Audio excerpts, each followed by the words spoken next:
소설가 이혁진의 장편소설 사랑의 이해가 동명의 이름으로 JTBC 드라마로 제작되었습니다. 오늘은 원작 소설 스토리를 따라가면서 주요 등장인물의 갈등 관계를 요약해드릴게요.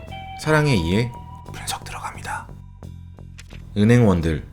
하상수는 보험관리공단에서 일하는 아버지 밑에서 돈이 넉넉하지도 부족하지도 않은 평범한 가정에서 자란 인물입니다. 머리는 좋은 편이라 신촌에 위치한 대학을 졸업했고 MBA까지 나왔죠. 하지만 막상 학교 과정을 마치고 은행에 취직해보니 사회에서 실력이란 단순히 공부머리가 아니라 결국 영업실적, 판매실적이기 때문에 회사에서는 크게 인정받지 못하는 캐릭터입니다. 하상수 옆자리에서 일하고 있는 안수영은 계약직 창구 직원. 대학은 좋지 못한 곳을 나왔지만 일도 잘하고 똑똑하고 예쁘다는 설정입니다. 그래서 회사의 모든 남자들이 수영에게 관심을 갖죠. 상수 또한 수영에게 관심이 있는데요. 상수는 어느 날 자신감 있게 수영에게 대시하고 저녁을 함께 몇 번 먹게 됩니다. 수영에게 고백할 생각이었지만 계약직인 수영과 끝까지 함께 할 수 있을까? 라는 현실적인 생각에 머뭇거리다가 결국 수영에게 고백하지 못하고 둘의 관계는 흐지부지 되죠. 얼마 후 사내에 수영과 종현이 사귄다는 소문이 돕니다. 종현은 은행에서 근무하는 경비원으로서 어리고 잘생겼지만 은행에서의 위치는 아르바이트생이죠. 안정된 직장이 따로 없고 지금 경찰을 준비하는 고시생이기 때문에 돈벌이로 경비원 일을 하고 있는 겁니다. 수영은 종현과 사귀고 난 다음 상수에게 더 선을 긋고 냉담하게 대하죠. 질투심. 수영이 상수를 밀어낼 때쯤 상수는 박미경과 함께 사내의 혁신대회에 나가게 됩니다. 미경은 같은 학교 후배지만 입사가 빨라 자신보다 직급이 높고 집안이 금수저인 설정이죠. 렉서스를 끌고 다니고 강남에서 한강이 내려다 보이는 구축 아파트에 혼자 삽니다. 미경은 사무실을 따로 쓰는 PB부서에서 일하고 있어서 상수와 크게 접점이 없었는데 이번 사내대회를 계기로 둘 사이가 빠르게 가까워집니다. 특히 미경은 유순하고 착한 성격의 상수가 자신에게 잘 맞는다 생각하고 점점 좋아하게 되죠. 하지만 미경은 사실 CC 유경험자, 상수의 입사 동기인 경필과 대학 시절 사귄 경험이 있고 입사에서는 회사 내 또 다른 금수저인 양 과장과 사귄 경험이 있기 때문에 CC를 한 번 더 하는 것에 조심스러운 상황입니다. 그 무렵 수영은 PB 쪽으로 업무 분야를 넓히게 되는데요. 원래 미경의 업무지만 미경이 사내대회에 나가서 바빠지자 미경의 업무를 덜어줄 겸 수영이 맡게 된 거죠. 수영은 은행에서 전문성을 기르는 절호의 기회라고 생각하고 대신 맡은 상품을 완판시킬 정도로 열심히 일했습니다. 그러나 계약직의 벽은 높았기에 PB 업무는 원래 주인인 미경에게 다시 맡겨지고 수영은 일을 잘했음에도 기존의 업무인 창구 직원으로 돌아갑니다. 불공평한 대우에 화가 난 상태의 수영. 미운 미경이 상수를 좋아한다는 사실을 알고 괜히 퇴근하려던 상수를 붙잡고는 나는 너에게 관심이 없다며 쌀쌀맞게 화를 내고 선을 긋습니다.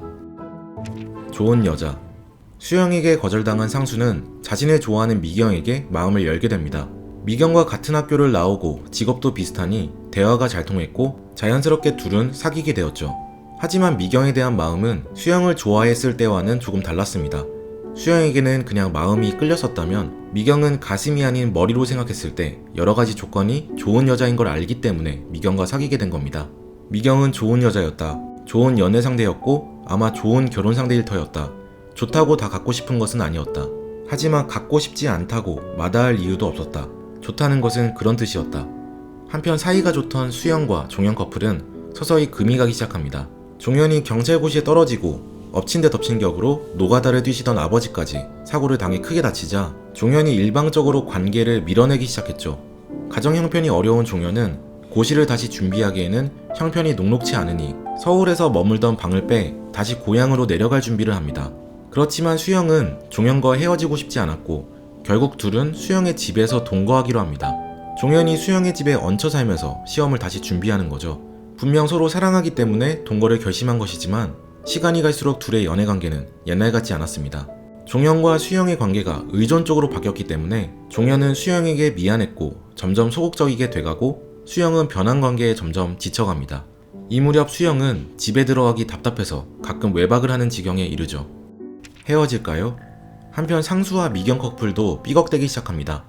미경은 상수를 더없이 사랑하지만 애초에 상수는 미경을 사랑하지는 않았고 또 조건적인 면에서 차이가 나는 것도 결국 자신에게 좋지 않다는 걸 깨닫게 되었죠.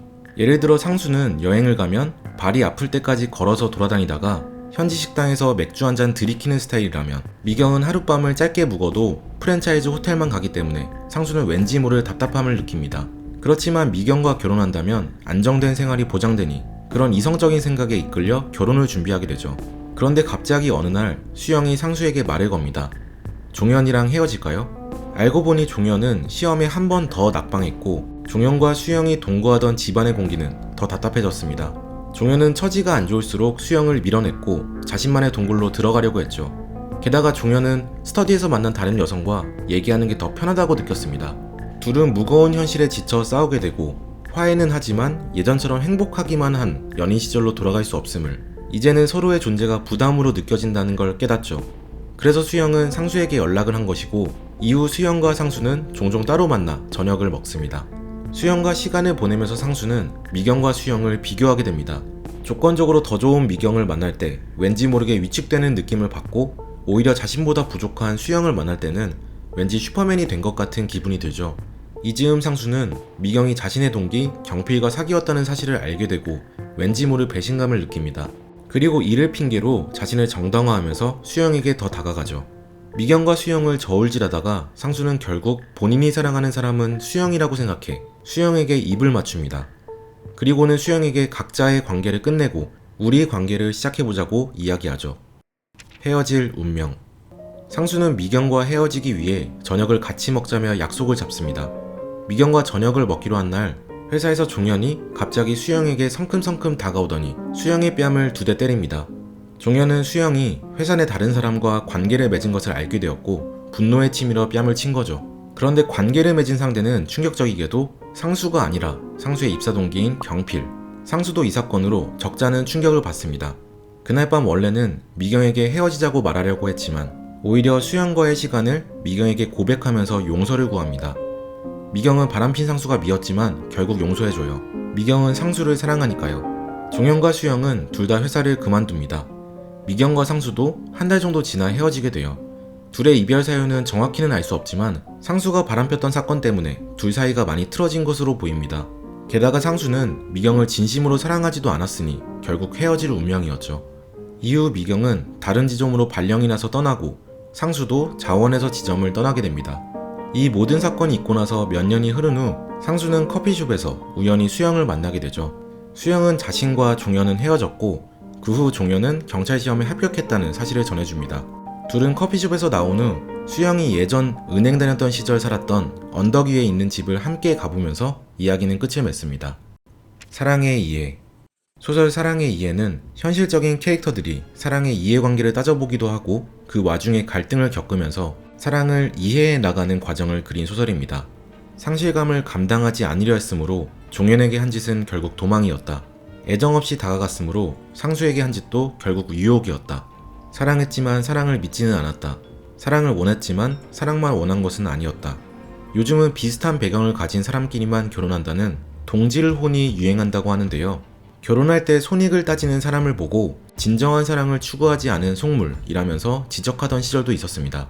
어떻게 생각해보면 결혼은 현실이기에 조건을 따지는 것은 너무 당연한 것이죠. 그렇다고 또 결혼을 너무 경제적으로만 바라볼 수 없는 문제입니다. 대화가 잘 통하는 것, 서로를 아끼는 것, 상대를 진심으로 존중하는 것 등 당연히 사랑하는 마음도 필요하겠죠. 동질혼은 합리적인 선택을 중시합니다. 조건이 안 좋은 사람보다는 여유가 있는 사람들 입장에서 결혼을 통해 이득 볼 수 있는 상승혼이 아니라면 적어도 동질혼이라도 하겠다는 지나치게 경제적인 관점으로만 바라본 입장은 아닐지 생각해볼 문제인 것 같습니다. 상대가 나보다 잘나 힘들어하는 상수, 상대가 나보다 못나 힘들어하는 수영, 그 둘이 각자의 관계를 정리하고 다시 만나 사랑의 희망을 꿈꾸는 건 동질혼의 관점으로 서로 조건이 어느 정도 맞아서 때문일까요? 아니면 서로 사랑하고 싶었는데 이루지 못했던 애틋한 마음 때문이었을까요? 사랑의 이해는 그 둘 다 중요하다는 걸 얘기하고 있는 듯합니다. 본인 혹은 친구가 직접 경험했을 법한 현실적인 사건으로 이루어져 공감이 가면서도 고전적인 주제인 돈과 사랑에 대해 갈등하는 인물 관계를 통해 진짜 사랑의 모습이란 무엇일까 생각해보게 하는 소설이었습니다. 드라마에서는 앞으로 어떻게 풀어갈지 기대되네요. 지금까지 책트폭행이었습니다.